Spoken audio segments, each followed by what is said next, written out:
Welcome to four size TV. నేను అంజలి. ఈ మధ్య సాంకేతికత ఏ స్థాయిలో దుర్వినియోగం అవుతుందో మనం చూస్తూనే ఉన్నాం. ఆర్టిఫిషియల్ ఇంటెలిజెన్స్ వచ్చాక టెక్నాలజీ కొత్త పుంతలు తొక్కటం అనే సంగతి పక్కనుంచితే చాలామంది బాధితులుగా మారుతున్న పరిస్థితి కనిపిస్తోంది. కొంతమంది పని బాట లేని వాళ్ళు ఏఐతో పలువురు సెలబ్రిటీలను అసభ్యకరంగా చిత్రీకరిస్తూ డీప్ ఫేక్ వీడియోలను సృష్టిస్తున్నారు. ఏది నిజమో ఏది అబద్ధమో అనేది కూడా తెలుసుకోలేనంతగా ఆ వీడియోలను మారుస్తున్నారు. దీంతో ఎంతో మంది ప్రముఖులు బాధితులుగా మిగిలాల్సిన పరిస్థితి వస్తోంది.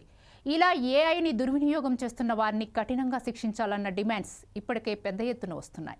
ఇటీవల ఏఐతో హీరోయిన్లు ఫోటోలను అసభ్యకరంగా రూపొందించి సోషల్ మీడియాలో తెగ వైరల్ చేస్తున్నారు కొందరు. ఆర్టిఫిషియల్ ఇంటెలిజెన్స్ ని అసభ్యకరమైన పనులకు ఉపయోగించడంపై ఇప్పటికే చాలా మంది హీరోయిన్లు తమ గళం విప్పారు. ఇలా చేస్తున్న వారిని కఠినంగా శిక్షించాలని డిమాండ్ చేస్తున్నారు. ప్రస్తుతం పాన్ ఇండియా సినిమాలతో ఇండస్ట్రీలో టాప్ హీరోయిన్గా దూసుకుపోతోంది కన్నడ భామ రష్మిక మందన్న. ఇప్పుడు చేతి నిండా సినిమాలతో క్షణం తీరిక లేకుండా గడుపుతోంది. తెలుగు, తమిళ్, హిందీ భాషల్లో సినిమాలు చేస్తూ పాన్ ఇండియా స్టార్గా మారిపోయింది. National crush Rashmika Mandanna Indian film ఇండస్ట్రీలో 9 ఏళ్ల జర్నీ పూర్తి చేసుకుంది. 9 ఏళ్ల కెరీర్లో 4 భాషల్లో మొత్తం 25 చిత్రాల్లో నటించింది. శ్రీవల్లి పాత్రతో దేశవ్యాప్తంగా ఫ్యాన్ ఫాలోయింగ్ సంపాదించుకొని బాలీవుడ్లో కూడా రష్మిక దుమ్మురేపుతోంది. సోషల్ మీడియాలో యాక్టివ్గా ఉండే రష్మిక మందన్న తన సినిమాలతో పాటు వ్యక్తిగత విషయాలను కూడా అభిమానులతో పంచుకుంటూ ఉంటుంది. తాజాగా రష్మిక ఏఐతో ఇబ్బందులు ఎదుర్కొంది. దీనిపై ఆమె సోషల్ మీడియాలో కామెంట్స్ చేసింది. రష్మిక మందన్న షేర్ చేసిన పోస్ట్ ఇప్పుడు సోషల్ మీడియాలో వైరల్గా మారింది. ఇకపోతే తాజాగా రష్మిక మందన్న ఏఐ దుర్వినియోగంపై తీవ్ర స్థాయిలో దుమ్మెత్తిపోసింది.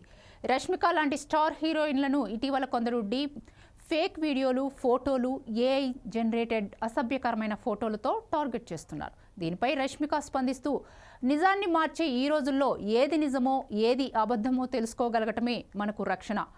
ఏఐ అనేది మన ప్రగతికి దోహదపడాలి, కానీ దాన్ని అసభ్యకరమైన పనులకు వాడటం, మహిళలను కించపరిచేందుకు ఉపయోగించడం అనేది దిగజారుడుతనానికి సూచన అని ఘాటుగా స్పందించారు రష్మిక.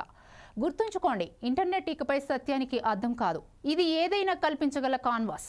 దుర్వినియోగానికి అతీతంగా ముందుకు సాగి మరింత గౌరవప్రదమైన సమాజాన్ని నిర్మించడానికి ఏఐని ఉపయోగించుకుందాం. నిర్లక్ష్యం కంటే బాధ్యతను ఎంచుకుందాం. ప్రజలు మనుషుల్లా వ్యవహరించలేకపోతే వారికి కఠినమైన క్షమించరాని శిక్ష విధించాలి. సాంకేతికతను తప్పుగా ఉపయోగించే వారిని కఠినంగా శిక్షించాలని రష్మిక డిమాండ్ చేశారు.